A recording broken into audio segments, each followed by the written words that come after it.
Si vous n'avez jamais vu de zélote dans l'évangile, parce que le véritable zélote, ce n'est pas notre frère Serge. Moi, je suis un premier zélote. Parce que j'ai donné la définition de ces zélotes-là. Nous sommes des hommes qu'on a déjà tués depuis longtemps. Un cadavre qui marche. Que ton nom, Jésus-Christ, soit glorifié. Amen. Alors, bien-aimés, je vais faire un petit résumé de ce qui avait été déjà annoncé la semaine dernière.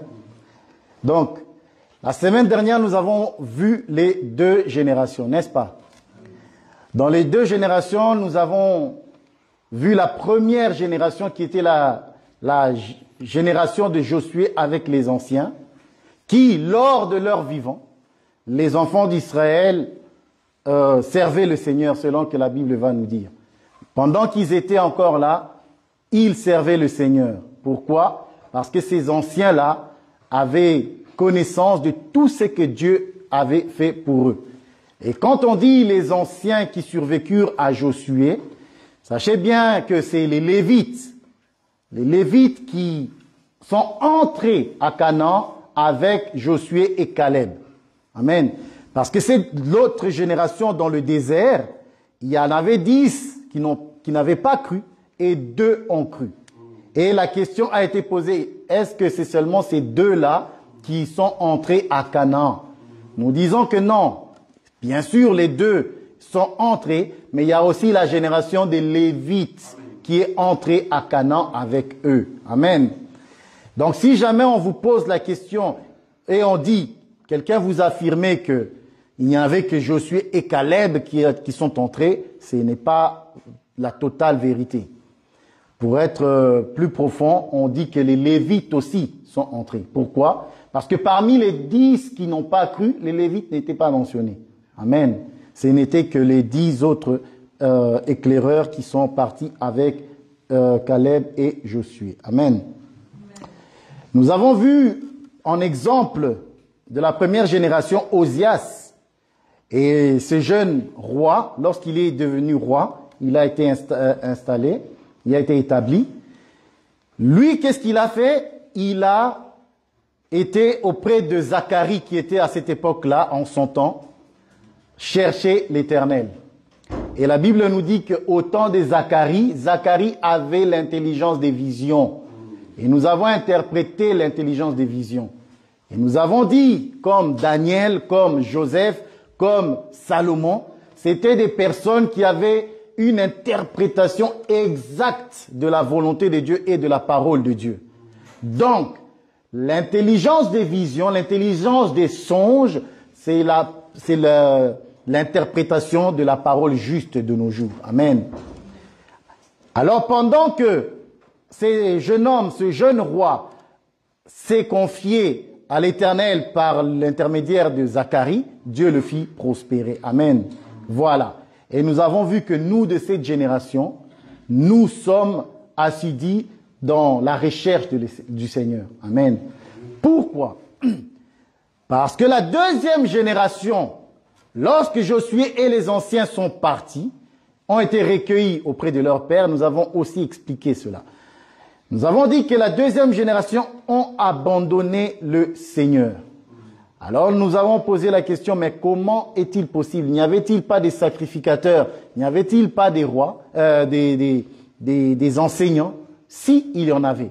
Et nous avons vu que lorsque la Bible dit qu'ils ont abandonné le Seigneur et qu'ils ne connaissaient pas Dieu et les choses que Dieu a faites pour eux, ça voulait tout simplement dire que ne pas connaître Dieu, ce n'est pas ce que nous croyons, que des personnes qui n'ont pas étudié. Non, ils connaissaient le Seigneur, ils connaissaient la parole de Dieu, mais ils ne le mettaient pas en pratique. Nous avons vu en exemple les fils d'Élie, qui étant sacrificateurs, n'obéissaient pas à la loi, ils commettaient des atrocités dans le temple. Et nous avons mis ça en parallèle avec les serviteurs de Dieu aujourd'hui, qui ont bien connaissance de la parole de Dieu, de la doctrine, de la saine doctrine à prêcher, mais ils ne veulent pas prêcher la vérité. Ils ont connaissance de toutes ces choses, mais ils refusent, ils gardent la vérité captive. Voilà, nous avons dit cela. Donc ce sont des personnes qui prêchent tout et contredisent la parole. Voilà, ils sont contredisants. Lorsque Paul donne un enseignement, aujourd'hui, eux, ils disent non, Paul a mal prêché. Vous voyez, ce sont des personnes ainsi. Et ils mettent aussi, sur quelques thématiques, ils remettent la loi sur la table. Or, quiconque remet la loi sur la table fait du peuple qui l'écoute des captifs et des maudits. Parce que tu ne peux pas mettre la loi. Quand je dis la loi, je parle bien sûr de l'enseignement de la dîme. Lorsque tu remets cela et que tu incites le peuple, tu obliges le peuple à donner la dîme ou à payer la dîme, c'est la loi. Ça, c'est Moïse. Or, nous savons que tout ce qui est loi cérémonielle ont été accomplis et la dîme en fait partie. Donc, nous ne pouvons pas aujourd'hui prêcher la dîme. Ce n'est pas possible parce que nous croyons que ça a été accompli. Pourquoi? Parce que Dieu nous a donné la dîme. C'est Dieu qui a donné au peuple la dîme. Alors aujourd'hui, on veut s'accrocher à Abraham, en disant que Lévi a donné en Abraham. Non, ça c'est une très mauvaise interprétation des Écritures. Nous en parlerons ensuite dans l'avenir. Amen. Voilà. Alors aujourd'hui, j'aimerais insister sur la prédestination. Pourquoi? Parce que je crois que la fois passée, j'ai parlé de la prédestination et j'ai dit quelques mots, mais je n'ai pas forcément donné des versets, ou j'ai donné seulement un seul verset. Alors je vais revenir là-dessus. Pourquoi? Parce qu'une question a été posée. Est-ce que la prédestination est biblique? Nous sommes dans une génération où les gens croient que Dieu est un sentimentaliste. Dieu n'est pas dans les sentiments. Dieu est dans sa parole. Il est derrière sa parole pour l'accomplir. Voilà. Donc, Dieu a un plan. Dans le plan de Dieu, si tu ne connais pas le plan de Dieu, tu vas t'égarer. Tu vas t'égarer, tu vas vouloir enseigner le sentiment aux gens parce que toi, dans ta tête, tu te dis non, Dieu est amour, il ne peut pas prédestiner les gens à aller en enfer. Mais c'est méconnaître Dieu. Dieu ne fonctionne pas comme nous. Nous sommes des êtres humains. C'est d'ailleurs à cause de ce genre de choses que quand Noé est entré dans la barque, c'est Dieu qui ferma derrière lui. Vous voyez? C'est à cause de ces choses. Parce que Dieu, sachant que les hommes sont des émotionnels et sentimentaux, il risque d'ouvrir et les païens entrer dans cette barque. Vous voyez? Dieu lui-même s'est chargé de fermer. Ça veut dire quoi? C'est que Dieu a fermé la porte aux nations. Dieu n'a pas laissé tout le monde entrer pour être sauvé. Noé est entré, les gens étaient en train de crier au secours, sauvez-nous. Personne n'était là pour sauver. Et David, je crois dans les psaumes, va dire, lorsqu'il y avait le déluge, Dieu était sur son trône. Lorsque les gens étaient en train de crier à l'aide, Dieu était sur son trône. Il voyait et il entendait et il ne faisait rien. Voilà le Dieu que nous prions. Il a l'air très méchant, mais non, ce que toi tu appelles méchant, ce n'est pas la méchanceté chez Dieu. C'est la logique, c'est la justice, voilà. Amen. Dieu est un Dieu juste. Voilà. Donc, lorsque nous avons parlé de la prédestination, nous avons dit, parce que plusieurs se cachent dans la grâce, en disant, j'ai déjà accepté le Seigneur, je crois en Dieu, et si je pêche et que je continue, ce n'est pas grave. Dieu a déjà pardonné en Jésus-Christ. Et il vit dans le péché. Et il y en a qui justifient leur péché en disant, mais l'autre aussi a fait, mais il n'y a pas de problème. Et d'autres même justifient le fait qu'ils sont en Christ, mais ils épousent 2 femmes. En disant que non, Jacob a fait ainsi. Vous savez, dans la pensée de Jacob, jamais Jacob ne s'est imaginé avoir 4 femmes. Jamais. Jamais Jacob ne s'est imaginé qu'il va aller avec Léa. Jamais. Mais c'est dans le plan de Dieu que Jacob épouse les deux femmes et qu'il ait les deux concubines. Vous comprenez? C'est dans le plan de Dieu. Et si tu ne sais pas interpréter les 4 femmes de Dieu, de Jacob, ne parle pas bêtement. Excuse-moi d'utiliser le mot bêtement parce que c'est insensé.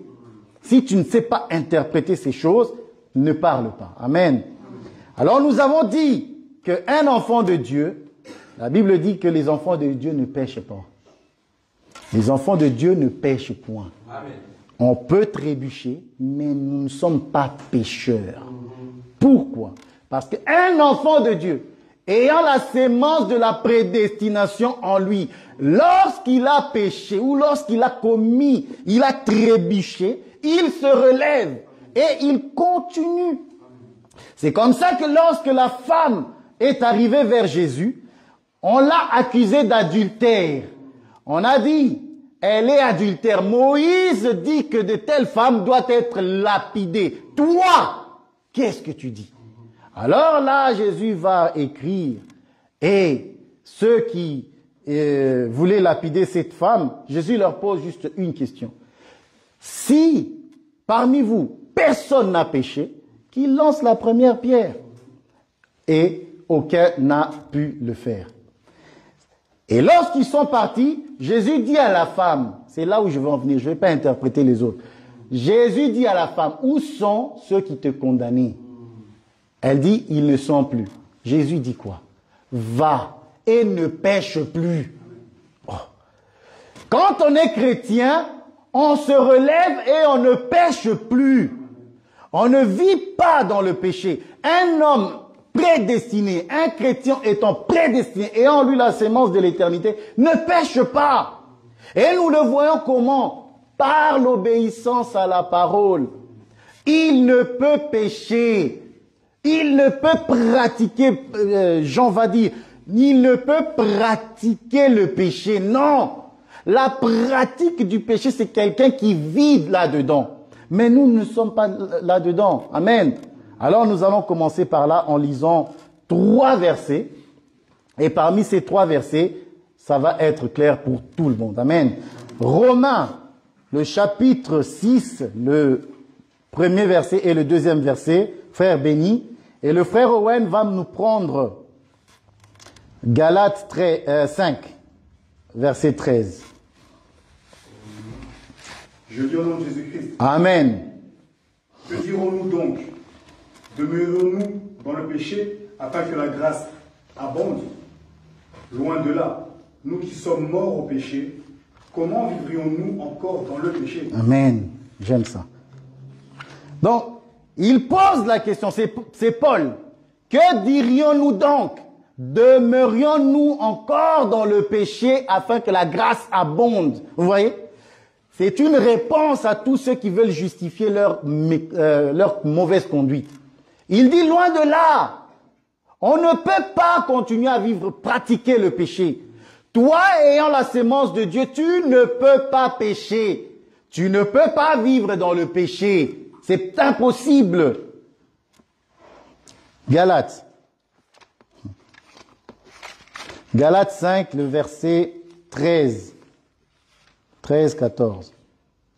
Frères, vous avez été appelés à la liberté. Seulement ne faites pas de cette liberté un prétexte de vivre selon la chair. Voilà. Mais rendez-vous par amour, serviteurs les uns des autres. Amen. Toute la loi est accomplie dans une parole. Merci. Dans une seule parole. Amen. Tu aimeras ton prochain comme toi-même. Voilà. Voilà. Donc Paul va dire, il ne faut pas faire de la liberté, de la grâce, un prétexte de vivre dans le péché, de vivre dans le mal, dans les adultères et de se justifier. Non. Demeurions-nous dans le péché? Loin de là. Ça, ce n'est pas la pensée de Dieu. Et je vais lire un dernier verset pour un peu voir la prédestination est clôturée pour aujourd'hui, selon moi. Tite va dire ceci. C'est toujours Paul qui parle dans le livre de Tite, le chapitre 2, verset 11. Il dit ceci, je lis. Écoutez bien cette lecture parce que c'est très édifiant. Car la grâce de Dieu, source de salut pour tous les hommes, a été manifestée. Elle nous enseigne à renoncer à l'impiété et aux convoitises mondaines et à vivre dans le siècle présent selon la sagesse, la justice et la piété. Amen. Donc, la grâce de Dieu a son enseignement. Et cet enseignement, c'est de ne pas vivre comme les mondains. Si les mondains se prostituent, c'est leur nature. Si les mondains sont des ivrognes, c'est leur nature. Mais nous, la grâce de Dieu, cet enseignement de Jésus-Christ nous enseigne à vivre non pas selon le monde, mais dans la piété. Amen. Voilà. Ça, c'était pour la prédestination. Nous voyons que lorsqu'on est prédestiné, c'est en fait le plan de Dieu de la prédestination a été révélé à Abraham. Comment? Lorsqu'Abraham, Dieu va demander à Abraham de faire un sacrifice, au Genèse 15, je crois, Abraham va donner les sacrifices, va faire partager les animaux, pas les oiseaux. Alors Dieu va venir lui révéler son plan. C'est ça le plan de la prédestination. Si tu connais ce plan, eh ben c'est ça la prédestination. De ceux qui vont aller au ciel et de ceux qui ne vont pas hériter. Parce que vous savez que dans la prédestination, Judas aussi est prédestiné. Il est prédestiné, c'est le fils de la perdition. Il a été prophétisé déjà dans les temps anciens. Quand on dit Judas, il faut comprendre que Judas, c'est tout un peuple. C'est tout un peuple qui ont la même sémence que lui. Amen. Alors Dieu va venir chez Abraham et va dire à Abraham, Abraham, je veux que tu saches que ta descendance va aller en Égypte. Mais 400 ans vont passer, je les ramènerai dans le pays. Vous voyez? Lorsque Dieu dit ainsi, ça c'est avant le commencement, avant que ça arrive. Ça c'est la prédestination. Donc, avant que le monde, que Dieu dise que la lumière soit, Dieu il y avait une prédestination. Selon que Pierre va nous dire que Christ est un agneau prédestiné. Vous voyez? Avant même que toi tu viennes au monde, lui, il avait déjà sacrifié. Il y avait déjà un sacrifice pour les saints. Pourquoi? Parce que avant même que Dieu commence, il doit annoncer ce qu'il va faire. Et il annonce à qui? À ses serviteurs, les prophètes. Abraham étant prophète, Dieu va démontrer la prédestination. En lui disant que tes enfants, ça veut dire, lorsque je vais crier, il y aura un peuple qui m'appartient dans le monde, qui naîtront de partout dans le monde. Ce seront des Chinois, des Africains, des Européens, des Asiatiques, tout le monde, de partout. Ils seront dans le monde, parce que l'Égypte représente le monde. Vous voyez? L'Égypte va représenter le monde. Il dit, mais moi, lorsque le temps sera accompli, je viendrai et je les délivrerai. Vous voyez? Et je les ramènerai où? Je les ferai monter où? Dans le pays de leur promesse et de leur héritage. C'est ça même l'image du royaume, de la prédestination et du salut. Amen. Voilà. Alors, nous avons aussi d'autres personnes qui prétendent que pendant que nous sommes sur la terre, nous avons le choix de choisir Dieu ou de choisir Satan. Bien-aimés, nous refusons cette pensée. Nous refusons cette pensée parce qu'elle peut sembler très belle, mais ce n'est pas la parole de Dieu. Que non, l'homme a le choix de choisir Dieu ou Satan. Frère, avant que toi et moi nous venions dans le monde, Dieu avait déjà décidé pour toi. Dieu avait déjà prédestiné, décidé que toi tu vas l'appartenir. Donc, il n'y a pas de oui, Dieu vient, je suis dans le monde, j'ai le choix entre Bouddha, Allah et Dieu. Il n'y a pas. Il n'y en a pas. Si tu es là, si nous sommes là, c'est parce que Dieu l'a voulu ainsi. Si tu crois, si nous marchons dans l'intégrité, dans la piété, dans la justice, c'est parce que nous lui appartenons avant la fondation du monde. Et je vais démontrer cela. Pourquoi? Parce que c'est Jésus. Voilà. Je ne donne pas de versets, je parle comme ça parce que sinon il y aura trop de versets. Jésus va dire aux apôtres, il va leur dire ceci. Ce n'est pas vous qui m'avez choisi. Vous ne m'avez pas choisi. Moi, je vous ai choisi, je vous ai établi. Vous voyez? Donc, il n'y a pas de choix où je décide avec mon intelligence, je suis intelligent. Bien aimé, il faut savoir une chose. L'homme est un animal. L'homme est un animal.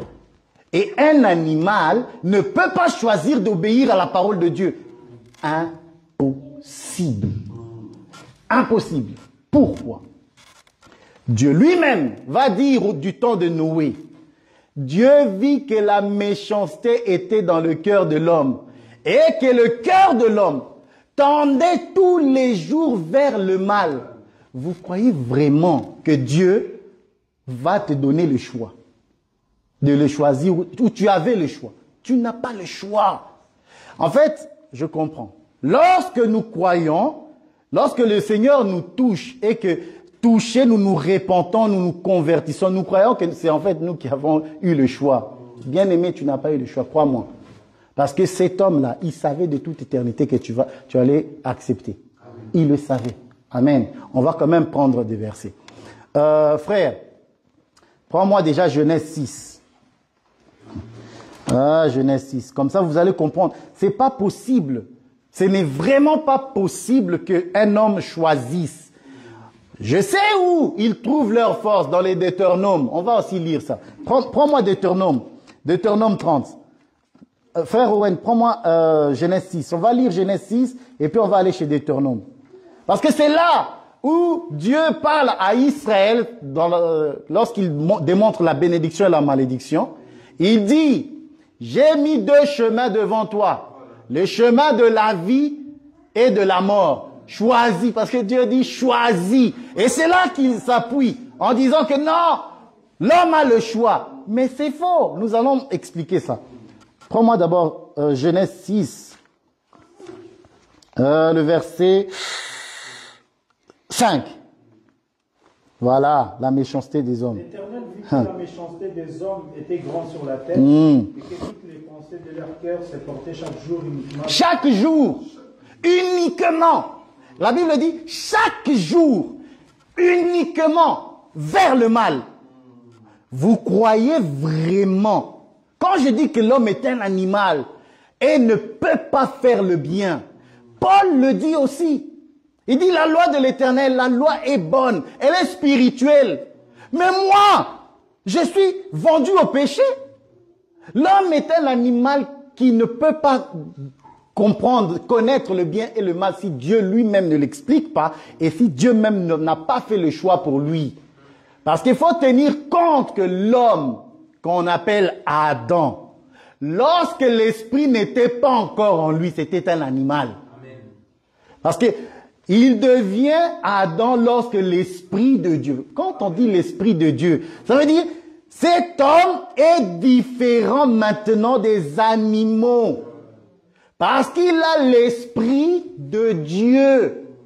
Sans l'esprit de Dieu, c'est un animal incapable d'obéir à la parole de Dieu. C'est pourquoi nous sommes différents des mondains. Ce qui fait de toi, de moi, différent des mondains, c'est l'esprit de Dieu qui est en nous. Amen. Tu enlèves l'esprit, ou même pas. Les mondains, selon la pensée de Dieu, ce sont des animaux. Ce sont des animaux. C'est pour ça qu'ils marchent selon leurs pulsions. Ils ont envie de faire le bien. Ce jour-là, ils le font. Ils ont envie de tuer, ils tuent. Ils ont envie de commettre des atrocités, ils le commettent. C'est leur nature. Amen. Voilà. Deutéronome 30. C'est là où eux, ils disent que dans Dieu, nous avons le choix. Et vous allez voir que c'est vraiment aberrant de penser ainsi. 30, verset 15 et 19. Tu lis juste le verset 15 et puis tu vas directement au verset 19. Vois, je mets aujourd'hui devant toi la vie et le bien, la mort et le mal. J'en prends aujourd'hui à témoin contre vous, le ciel et la terre. J'ai mis devant toi la vie et la mort, la bénédiction et la malédiction. Choisis la vie afin que tu vives toi et ta postérité. Amen. Là, Dieu parle à qui? Dieu parle à Israël. Amen. Nous, il faut tenir compte que nous ne sommes pas Israël. La première des choses à savoir, c'est que tu n'es pas Israël. Nous, la Bible dit, c'est Romains. Ah, j'aime ça. Quand les versets viennent comme ça, alors que tu n'as pas préparé. Romains 8. Pour voir plus clair que ça de la prédestination, je ne sais pas. Romains 8. Romains 8. Ah, c'est Romains 8. Parce que, non seulement Jésus va dire que c'est moi qui vous ai choisi et que ce n'est pas vous. Quand il dit ça, il parle de nous. Vous n'avez pas choisi. C'est lui qui a choisi. Et d'ailleurs, il dit dans Jérémie, écoutez-moi, voilà. Avant que tu sois formé dans le sein maternel, bien-aimé, je te connaissais. Je t'avais établi. Avant que tu ne sortes, voilà, avant que tu ne sois formé. Quand on parle de formation avant la création, avant que je crée quoi que ce soit, moi Dieu, je te connaissais. Avant que tu ne sortes du sein maternel, je t'avais déjà établi prophète. Amen. Et Paul va dire ceci, si j'ai bonne mémoire, lorsque Ananias est venu à lui, lorsqu'Ananias va prier pour lui, il va dire, Ananias dit ceci, Paul, mon frère, Dieu t'a destiné Dieu t'a destiné, c'est Dieu t'a destiné. 22, acte. Attends, Owen prend le 22. Non, ou bien comme je suis déjà là, 22. 22, 14. Tu es rapide. Eh ben, bien, c'est bien. Tu es plus rapide que moi. Je croyais que j'étais... Acte 22, 14. Voilà ce que Paul va dire, Ananias va dire à Paul. Bien-aimé, que personne ne te mente. Tu n'as pas choisi d'être ici. Tu n'as pas choisi d'être chrétien. Le Seigneur a fait le choix avant que tu viennes au monde. Amen. Voilà ce que Ananias va dire. Lis-moi ça, mon frère. Il dit, le Dieu de nos pères t'a destiné à connaître sa volonté. Le Dieu de nos pères a fait quoi? A destiné.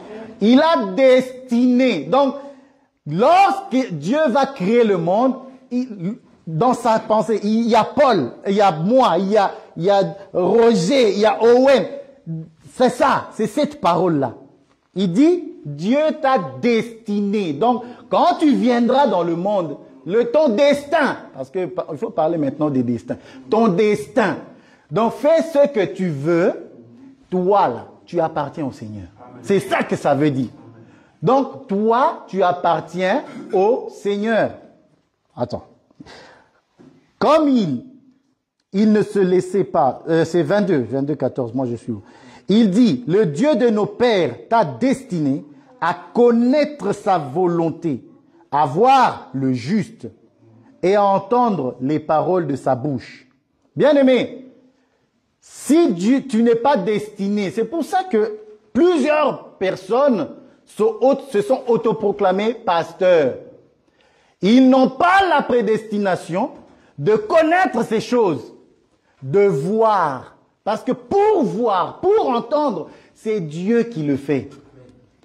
Paul était destiné à ça. Mais avant, Paul était aveugle. Mais étant destiné, Jésus va l'apparaître. Jésus va le faire voir la gloire. Les écailles vont tomber. Et Paul va comprendre les Écritures. C'est pourquoi aujourd'hui nous avons beaucoup de pasteurs qui ne sont pas prédestinés. Lorsqu'ils prêchent, ils ne comprennent pas ce qu'ils prêchent. Parce que Dieu n'a pas enlevé le voile et Dieu ne leur a pas parlé. Mais ils ont couru, dit Jérémie. Je n'ai pas parlé qu'ils ont commencé à prophétiser, mais moi je n'ai pas parlé. Vous voyez? Donc ces gens-là ne sont pas prédestinés. Vous savez, du temps des prophètes, il y a eu des faux prophètes. De nos jours aussi, Pierre va dire, il y aura des faux docteurs. C'est des gens qui ne sont pas prédestinés. Paul va aller plus loin et dit, ils ont la marque de la flétrissure en eux. Et donc ils ont la marque de la perdition. Ils vont aller en enfer. C'est cela même que Jésus va dire, je ne vous ai jamais connu. Donc je ne vous ai jamais connu. Voyez-vous dans la prédestination, vous n'y êtes pas. C'est ça que ça veut dire. Vous n'y êtes pas. Nous avons fait des miracles. Je ne vous connais pas. Je ne vous ai jamais, je dis bien, jamais connu. Amen. Ok. C'était quoi le verset que je t'avais donné? J'étais dans Deutéronome. Tu as lu Deutéronome? Ok. Lis-le-moi, s'il te plaît. Voilà.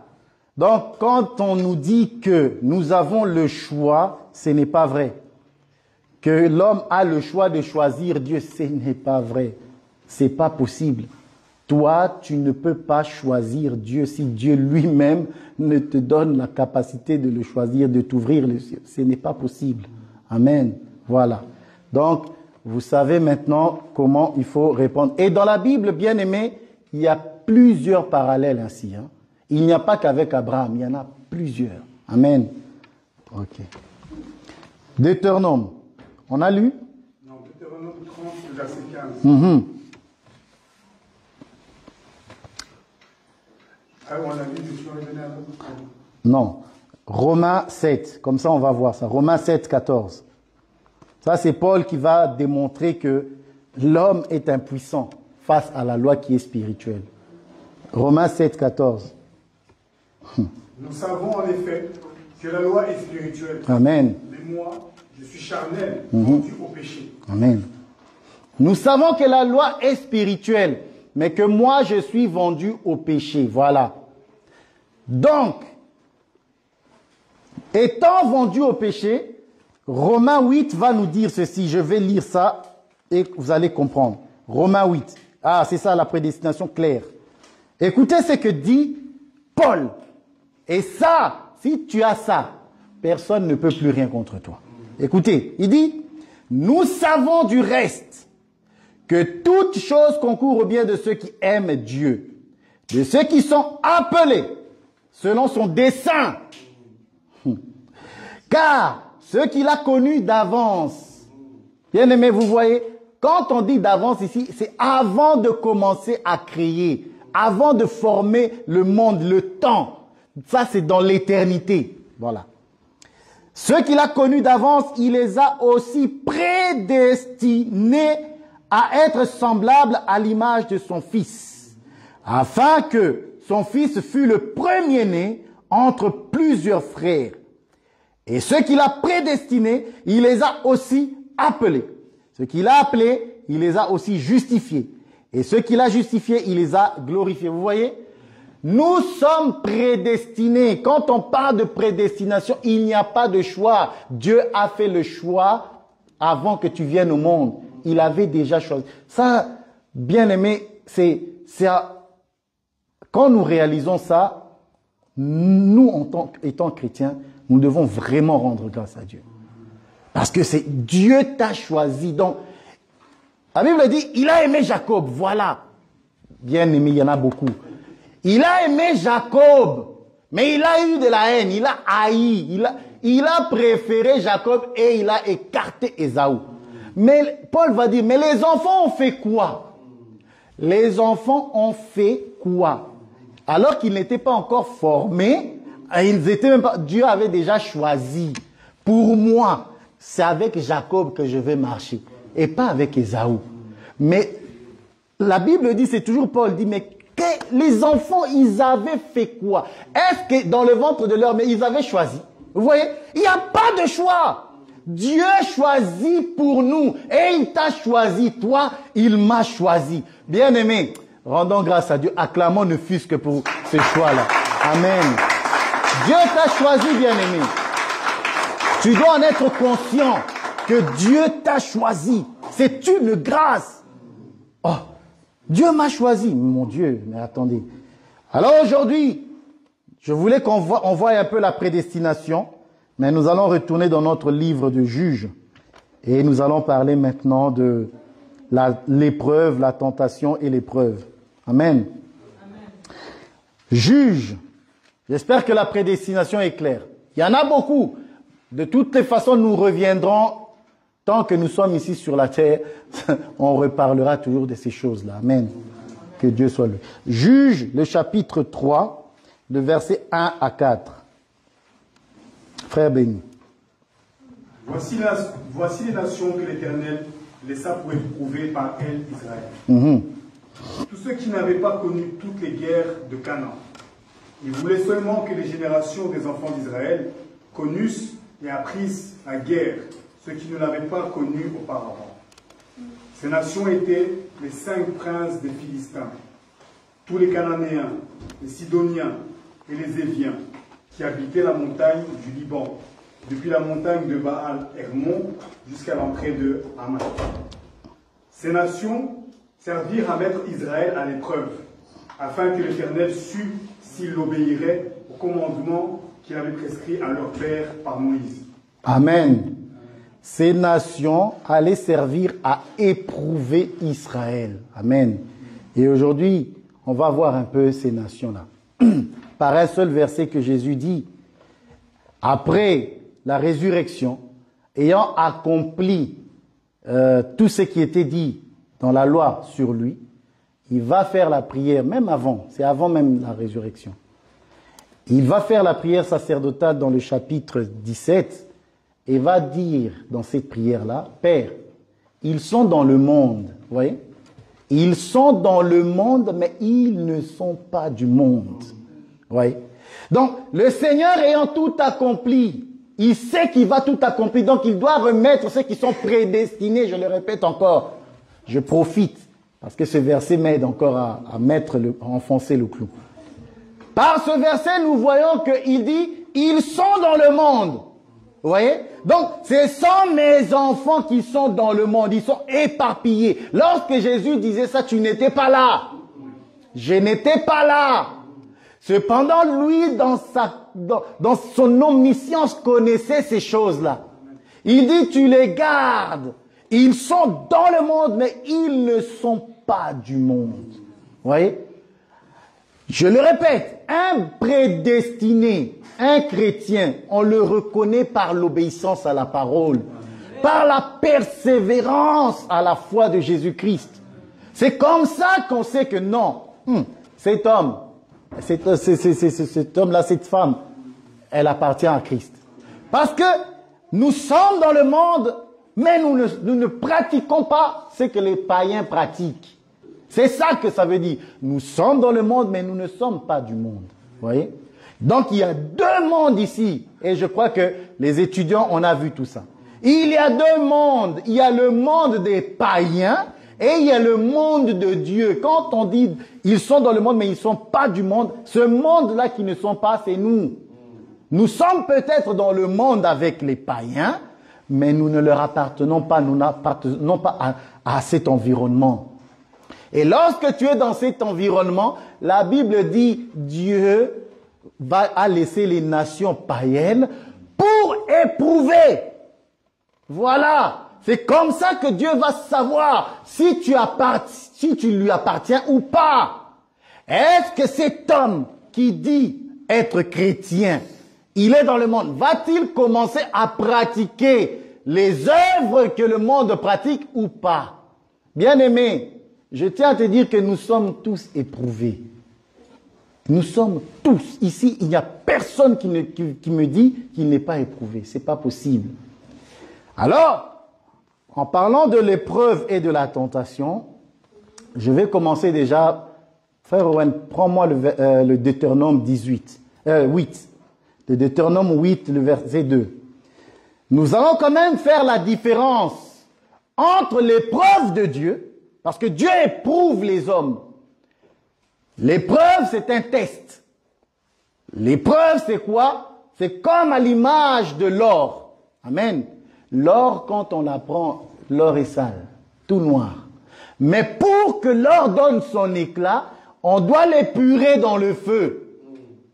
Et lorsque l'or est épuré dans le feu, là maintenant, on peut voir son éclat. C'est ça l'épreuve. L'épreuve, c'est ce qu'on appelle le feu. C'est d'ailleurs le baptême de feu, le baptême des souffrances.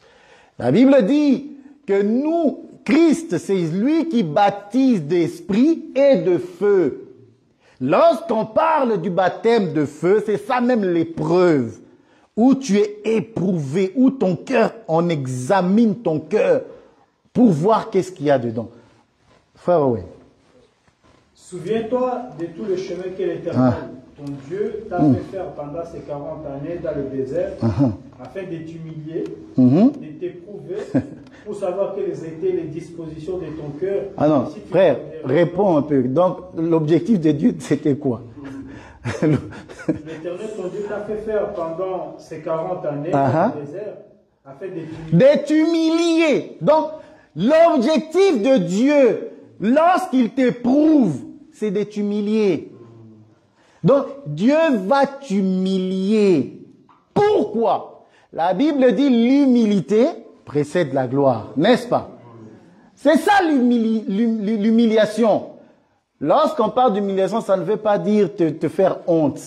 Ce n'est pas l'humiliation des hommes.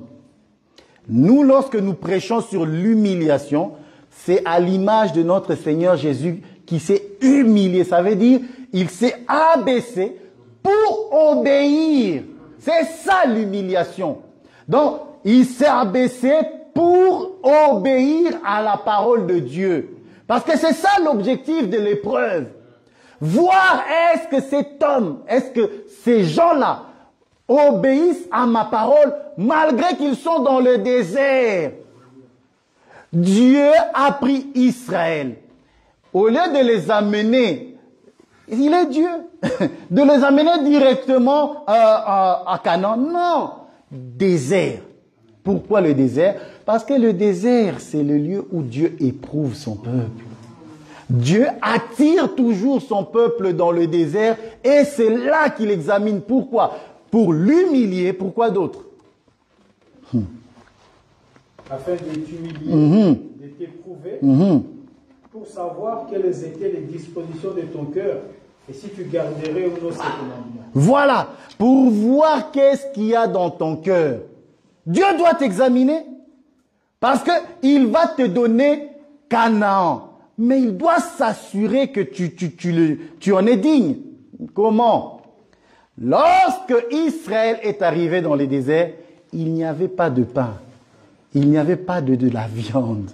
Ils ont crié, mais Moïse, tu nous as emmenés dans ces déserts, il n'y a pas d'eau. Nous allons te lapider. Moïse avec Israël a passé par là. Il est passé par là. Donc, le chemin que Israël va prendre, c'est le chemin même que le chrétien éprouve maintenant. Pourquoi? Parce que nous disons que là, maintenant, nous sommes en train de marcher dans le désert. Comment? Dieu nous éprouve par diverses épreuves. Pour voir, parce que vous savez que plusieurs ont cru, cependant, la Bible dit qu'ils ont fait naufrage par rapport à la foi. Vous voyez? Comment ils ont fait naufrage? Parce qu'ils ont commencé à aimer le monde. Vous voyez? C'est pour ça que je dis que nous sommes dans le monde, mais nous ne sommes pas de ce monde. Mais pour savoir que tu es destiné, prédestiné, c'est par ta conduite. Et c'est ça qui va déterminer que tu es du royaume. C'est comme ça que le Seigneur va dire, mon serviteur vient et prend. Le royaume est à toi. Mais avant ça, il y a un test où Dieu doit t'examiner, examiner ton cœur, ta persévérance. Quand il n'y aura rien, est-ce que tu vas encore être chrétien? Lorsque tu seras persécuté à cause du nom de Jésus, est-ce que tu vas rester chrétien? Lorsque tu vas faire des prières et que Dieu ne t'aura pas encore exaucé, vas-tu abandonner la foi? C'est toutes ces choses-là que Dieu va examiner. Est-ce que cet homme, vous savez, il va l'amener, à un moment donné, il n'y aura pas d'eau, à un moment donné, il n'y a pas la viande, parce qu'ils ont eu, lorsqu'ils ont crié, il n'y a pas de viande, Dieu a donné l'écaille. Vous voyez? Donc, lorsqu'il manquera, parce que il arrivera que pendant un temps tu es bien, mais pendant un autre temps tu ne seras pas bien. C'est ça la vie chrétienne. La vie chrétienne est faite de haut et de bas. Si tu ne comprends pas ça, tu vas abandonner la foi. Si tu ne comprends pas ces enseignements, tu vas abandonner. Parce que la Bible nous dit que ces choses ont été écrites. C'est pour ça qu'il faut méditer la parole. C'est pour ça qu'il faut venir dans les enseignements. Il faut venir écouter ces choses. Parce que les choses t'arrivent et toi tu fuis. Mais pourquoi je prie et cela, je ne vois rien? Bien-aimé, lorsque tu fais la prière, parce que nous disons que nous sommes exaucés, que Dieu nous a exaucés en Jésus-Christ. Lorsque nous prions et que nous ne voyons pas encore, ce n'est pas que tu n'es pas exaucé, parce que nous sommes déjà exaucés. Mais lorsque tu as prié pour une guérison, pour quelque chose que tu aimerais obtenir de la part du Seigneur, si tu ne le vois pas encore, ça ne veut pas dire que cette chose n'y est pas. Ça veut tout simplement dire que ta foi est éprouvée. La foi sera toujours éprouvée. Parce que la foi, c'est la nature de Dieu, c'est la nature divine, c'est la parole de Dieu. Tu as une nature en toi qui est divine. Mais cette nature divine doit, si je veux vulgariser, ça doit coloniser ton âme. Donc, tu dois devenir pleinement cette nature. Mais pour cela, Dieu n'a d'autre choix que l'épreuve. Amen. Parce que tu es de l'or et l'or doit éclater. Amen. Nous allons lire un verset dans Pierre, 1 Pierre 5. Et c'est là que j'aimerais que nous comprenions ensemble que les épreuves nous touchent tous. Et que tu n'es pas le seul à qui cela arrive. Il y en a qui cherchent que Dieu ouvre les portes pour l'emploi, par exemple. Mais ça n'arrive pas encore. Il y en a qui cherchent une bonne femme. Il a tout. Il veut se marier. Mais il n'y a pas de filles sérieuses sur son chemin. Ou les hommes. Ça arrive. Que tu es correct, que tu as tout. Mais la chose que tu veux, tu ne l'obtiens pas. 1 Pierre 5, verset 8. Voilà. 1 Pierre 5, verset 8. Frère béni, aide-moi. Soyez sobres, veillez. Votre adversaire, le diable, rôde comme un lion puissant. Vous voyez? Qu'il a à dévorer. Attends. J'aime ce verset parce que je parle de l'épreuve, mais il y a aussi la tentation. Vous voyez? Pourquoi je dis ça? Parce que vous verrez que lorsque tu es éprouvé, garde-moi ce verset bien au chaud. Lorsque tu es éprouvé, lorsque tu es dans le désert, il y a aussi la tentation. Mais est-ce que Dieu tente-t-il l'homme? Loin de là. Pourquoi? Parce que la tentation, ce n'est pas l'épreuve. L'épreuve, c'est Dieu qui conduit son peuple dans le désert pour l'éprouver, pour l'épurer et manifester l'éclat qu'il y a en lui. Mais la tentation, ça vient de l'homme et ça vient surtout de Satan. Lorsqu'on parle de la tentation, c'est la séduction. Pour que tu désobéisses à la parole de Dieu. Et ça, Dieu ne le fait pas. Ce n'est pas Dieu qui tente l'homme. Nous allons voir cela avec 2-3 versets. Dieu ne tente pas l'homme. La tentation vient du diable. Ça vient de la chair.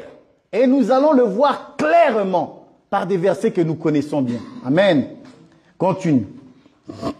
Soyez sobres, veillez.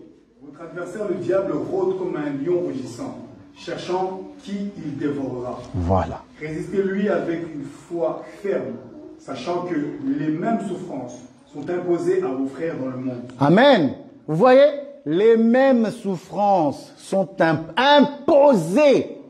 La Bible est claire, c'est une imposition que tu le veuilles ou pas, tu vas passer dans le désert. Tu seras éprouvé. Tu auras des difficultés. Cependant, l'épreuve, ce n'est pas pour te tuer. L'épreuve, c'est juste pour améliorer, pour t'améliorer dans la foi, pour te fortifier. Amen. Ce n'est pas pour te tuer. Dieu n'avait pas dans sa tête de tuer Israël. Non. Dieu avait en tête d'éprouver son peuple pour que son peuple croie en lui. C'est ça l'objectif de l'épreuve. Croire pleinement à la parole de Dieu. Lui faire confiance.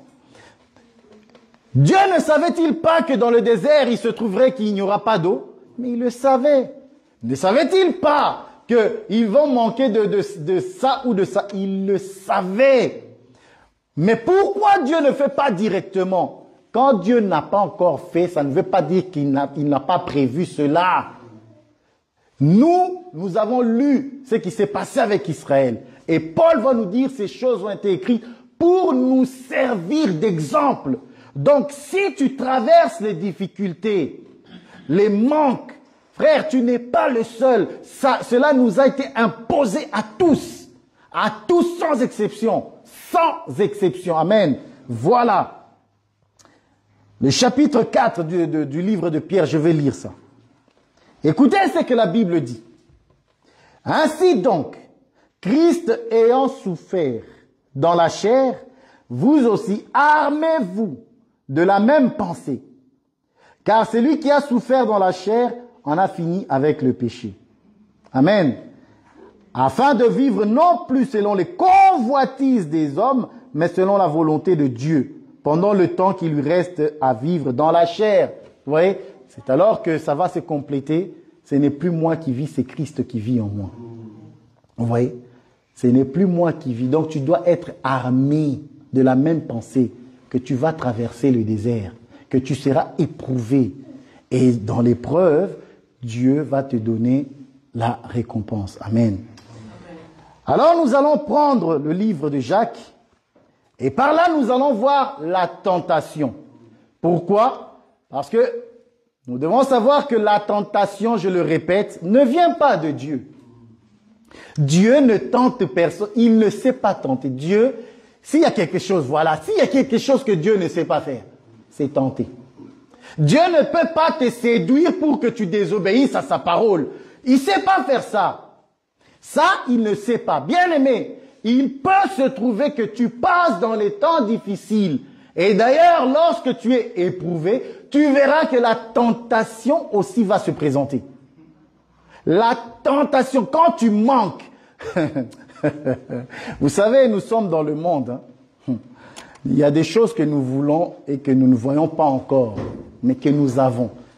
Mais que tu vois ton voisin d'en face, tu dis, mais Seigneur, mais moi, quel jour tu vas me visiter? Moi aussi, je veux ça. Mais tu ne le vois pas encore. Et c'est là maintenant que tu traverses l'épreuve, les difficultés, dans la foi, bien sûr, parce que nous obtenons tout de notre Seigneur, de notre Père. Mais la tentation aussi va monter, que tu le veuilles ou pas. Nous sommes des hommes. La tentation va monter. Or, la tentation, c'est quoi? C'est les désirs de la chair. C'est les désirs de la chair. Et nous allons voir les 3 niveaux de tentation dans l'humanité. C'est comme ça, il y en a 3. Que tu le veuilles ou pas. Il y a que ces 3-là. Il n'y en a pas d'autres. Je dis bien, il n'y en a pas d'autres. Il n'y a que ces 3-là. Amen. Jacques, le chapitre 1. Jacques est tellement clair. Oh, j'aime ça. J'aime ce livre. J'aime beaucoup ce livre. C'est tellement clair, le chapitre 1, à partir du verset 12. Écoutez ça. Je vais lire. Je lis. Écoutez ce qu'il dit. Heureux l'homme. J'aime ça. Heureux l'homme qui supporte patiemment la tentation. Il parle de quoi? De la tentation. Ok. Car, après avoir été... Mais, Jacques, tu parles de la tentation, tu parles de l'épreuve. C'est pas la même chose. Ce n'est pas la même chose. Mais on se retrouve à trouver ces deux-là ensemble. Lorsque tu es éprouvé, tu es tenté. Et lorsque tu es tenté, tu es éprouvé. Mais d'où vient la tentation? Est-ce que la tentation vient de Dieu? Non. Mais d'où vient la tentation? Nous allons le voir. Amen. Voilà. Il dit, car après avoir été éprouvé, il recevra la couronne de vie que le Seigneur a promis à ceux qui l'aiment. Amen. Verset 13. Suivez la lecture, s'il vous plaît. Que personne, lorsqu'il est tenté, ne dise, c'est Dieu qui me tente. Car Dieu ne peut être tenté par le mal. Ça veut dire Dieu ne peut pas te séduire pour que tu désobéisses à sa parole. C'est ça la tentation. Je n'ai pas ça, je n'ai pas ci, alors je le prends par la force. Mais qui t'a poussé à prendre cette chose-là par la force? C'est la séduction. On va retourner dans les jardins, ne vous inquiétez pas. Que personne, lorsqu'il est tenté, ne dise « c'est Dieu qui me tente ». Car Dieu ne peut être tenté par le mal. Et il ne tente lui-même personne. Voilà. 14. Mais chacun est tenté quand il est attiré, amorcé par sa propre convoitise. C'est ta convoitise, la convoitise de la chair. C'est ça la tentation. Mais qui produit cela? Paul va dire, moi, la loi est spirituelle, moi je suis vendu au péché. Comment je suis vendu au péché? C'est lorsque, en Genèse 3, lorsque l'homme est tombé, Dieu a donné, a livré l'homme. Donc tu n'as plus de force. Tu n'as la force qu'en Christ. Pourquoi? Parce que nous disons que Dieu a donné à Satan la poussière de la terre, mais que nous autres, nous ne sommes pas la poussière de la terre. Pourquoi?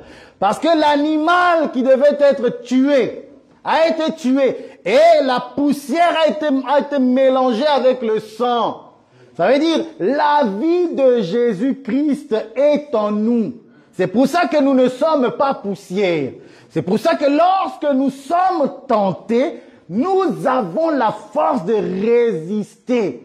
C'est pour ça que Pierre va dire, résistez lui avec une foi ferme, car il rôde comme un lion pour dévorer. Mais dévorer qui? Ceux qui sont faibles. Mais toi et moi, nous ne sommes pas faibles, parce que nous avons reçu celui qui est plus fort que le diable. Amen. Voilà. Donc, la tentation, c'est toi-même. C'est la nature. Parce que la Bible va me dire, c'est Paul qui le dit, la chair, elle ne se soumet pas à Dieu. Non seulement elle ne se soumet pas à Dieu, elle ne le veut même pas. Elle ne veut pas se soumettre à Dieu. Mais comment alors résister? Amen. Alors nous allons prendre un verset que j'aime beaucoup dans le livre de Corinthiens. Ah, bien aimé. Amen. Donc, l'épreuve, c'est Dieu qui éprouve son peuple. Pourquoi? Parce que Dieu veut s'assurer que son peuple arrive à la perfection.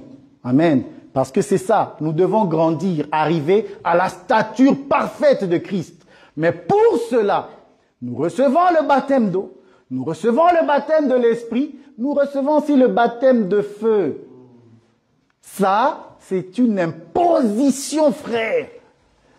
Que tu le veuilles ou pas, tu vas traverser le désert. Ce n'est pas pour te tuer, je le répète. 1 Corinthiens 10. Amen. J'aime beaucoup ce Corinthien parce que tu réalises à quel point il faut être prudent dans la vie. Donc, la tentation vient de l'ennemi. La tentation vient du diable. Mais avant de prendre le livre de Corinthiens, s'il te plaît, voyage avec moi dans le livre de Jean. Ah, Jean, voilà les 3 tentations, c'est ça, je vous ai promis ça. Les 3 types de tentations que nous éprouvons tous les jours. 1 Jean 2, voilà. J'aime ça. 1 Jean 2, 15, s'il te plaît, frère. Sinon, je vais l'oublier. N'aimez point le monde, Calme. ni les choses qui sont dans le monde. Si quelqu'un aime le monde, l'amour du Père n'est point en lui. Attends. N'aimez point le monde. Il dit ça à qui? À ceux qui sont dans le monde, mais ils ne sont pas du monde. Donc il nous dit de ne pas aimer le monde. Est-ce que de ne pas aimer le monde, ça veut dire détester les gens? Non. Il parle des œuvres que le monde, que l'homme charnel produit. Et de ce qu'il y a dans le monde. Écoutez maintenant ce qu'il y a dans le monde. Vous allez voir. J'aime ça. Car tout ce qui est dans le monde, la convoitise de la chair. La convoitise de la chair. Vous voyez? La tentation, voilà, trouve sa force où? Dans la convoitise de la chair. Or, la convoitise de la chair, c'est tout ce que Paul va déclarer dans Galates 5. Les convoitises, c'est quoi? C'est l'impudicité, les impuretés, la magie, l'ivrognerie. C'est ça la convoitise de la chair, la satisfaction des désirs charnels. Voilà tout ce qu'il y a dans le monde. Il dit, n'aimez pas ces choses, car voilà tout ce qu'il y a dans le monde, tout ce que tu vas éprouver. Pendant que tu auras l'épreuve, tu auras aussi la tentation, frère. Et la tentation, c'est quoi? C'est premièrement, la convoitise de la chair. Deuxièmement, la convoitise des yeux. La convoitise des yeux. Frère, tu n'es pas aveugle. Je ne le suis pas. Béni soit Dieu. Béni soit Dieu, parce qu'il nous a donné des yeux pour voir. Non seulement des yeux physiques, mais aussi des yeux spirituels. Gloire soit rendue à Dieu. Cependant, nous ne sommes pas aveugles. Lorsqu'on parle des convoitises des yeux, c'est aimer voir les choses. Et les choses obscènes, surtout l'obscénité. Ça, c'est tout ce que l'homme naturel, l'homme charnel, l'homme animal, ça donne à ces choses-là. À la convoitise charnelle et à la convoitise des yeux. C'est pourquoi que vous verrez de nos jours, publicité de biscuits pour enfants, vous voyez la nudité d'une femme. Publicité du biberon, vous voyez la poitrine d'une femme avec sa silhouette. Mais c'est pour les enfants. Même là, ils trouvent des moyens de nous suyer par les yeux. C'est comme ça que la convoitise entre. Par les yeux. Tu tiens ce verset. Owen, prends-moi Genèse 3. C'est par les yeux. Parce que la Bible va me dire que lorsque le serpent parla à Ève, il lui dit, la femme vit que l'arbre était agréable à la vue. Bien aimé. Donc, on a la convoitise de la chair, on a la convoitise des yeux. Troisième. Et l'orgueil de la vie. L'orgueil de la vie. Que tu le veuilles ou pas. Ces choses-là, tu l'as en toi. Tu es avec matin, midi, soir.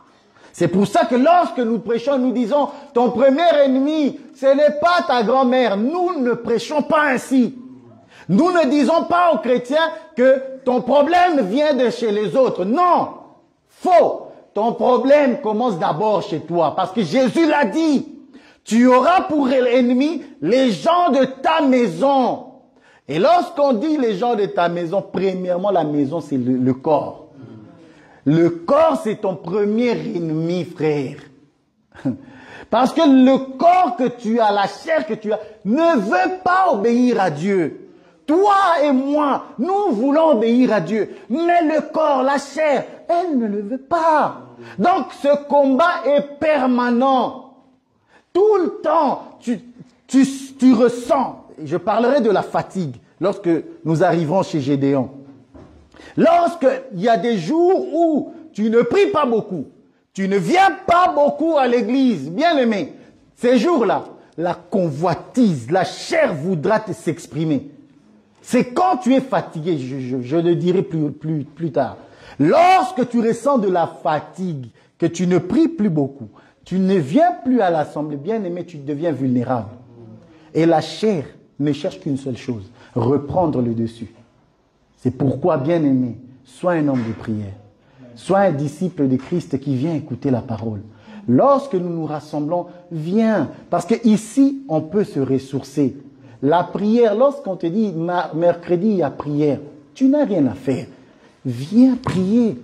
Viens écouter. Parce que écouter va te donner la force de prier. Mais si tu ne fais pas ces choses, bien aimé, tu vas tomber.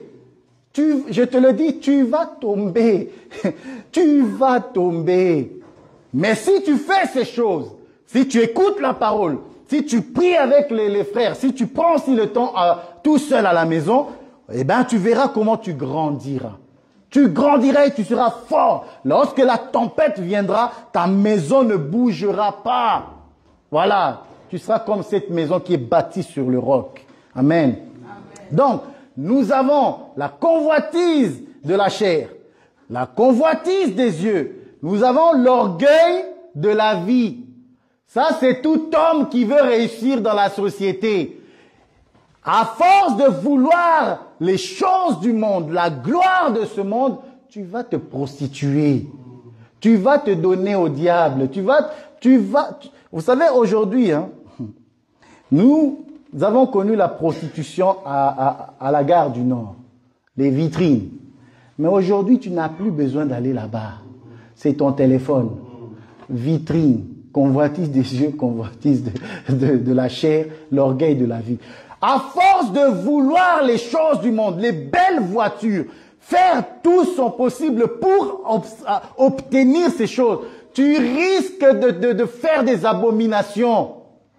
C'est à cause de ces genres de choses qu'à un moment, nous avons eu le porta-potty. Bien aimé, ce n'est pas fini, ça continue. Ne croyez pas que c'est fini parce qu'on n'en parle plus. Non, ça continue. Pourquoi ces filles-là, même les hommes font cela? Parce qu'ils veulent quoi? Des sacs Gucci, des belles voitures. Et ça, c'est l'orgueil de la vie. Et on est confronté à ça jour après jour. Amen. Et ça fait partie de la tentation. Est-ce que c'est Dieu qui le fait? Je le répète, non. Dieu ne peut pas tenter qui que ce soit. Il ne sait pas le faire.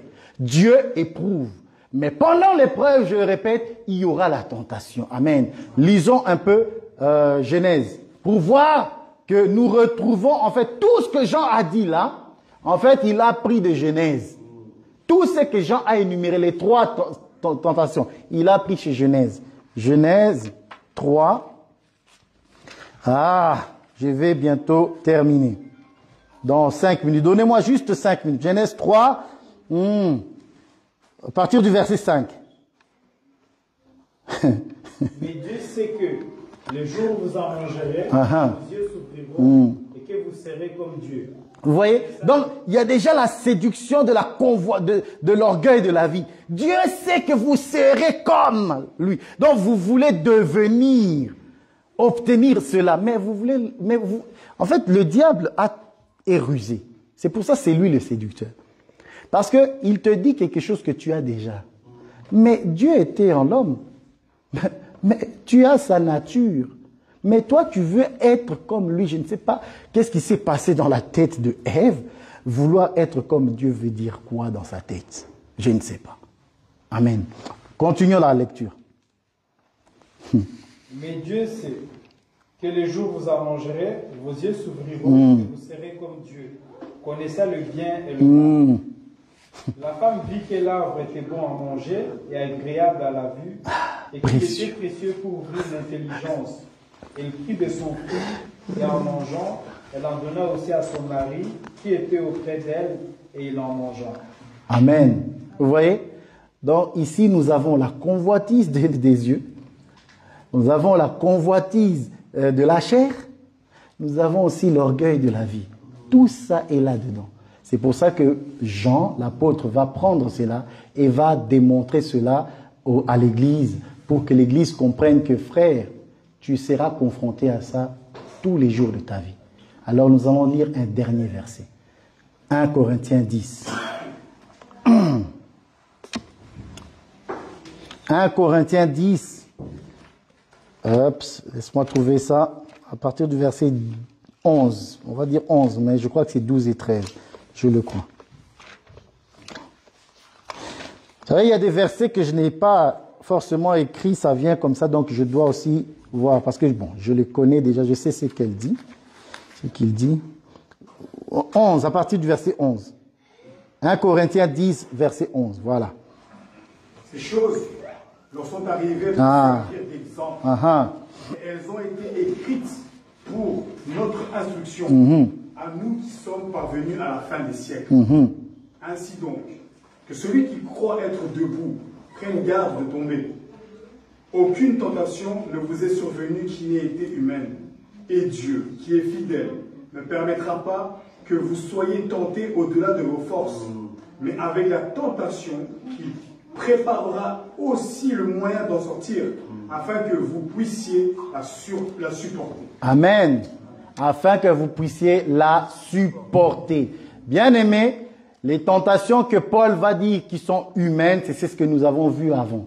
Donc la convoitise de la chair, la convoitise des yeux et l'orgueil de la vie. Mais j'aime le verset qui est au-dessus. Il dit, ainsi donc que celui qui croit être debout, prenne garde de ne pas tomber. Frère, si aujourd'hui tu regardes et que tu réalises, tu es conscient que tu es debout, prends garde.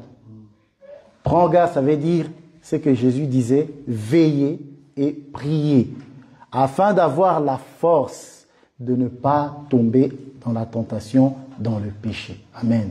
Que Dieu bénisse sa parole.